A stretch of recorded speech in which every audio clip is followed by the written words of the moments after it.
How to update iPhone 16 or 16 Pro to iOS 26.5. First, let's return back to the home screen. And on the home screen, tap on the settings icon. In settings, we then scroll down and tap on general.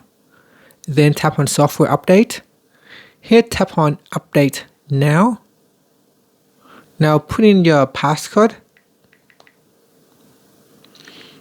The phone will go ahead and try to download the software.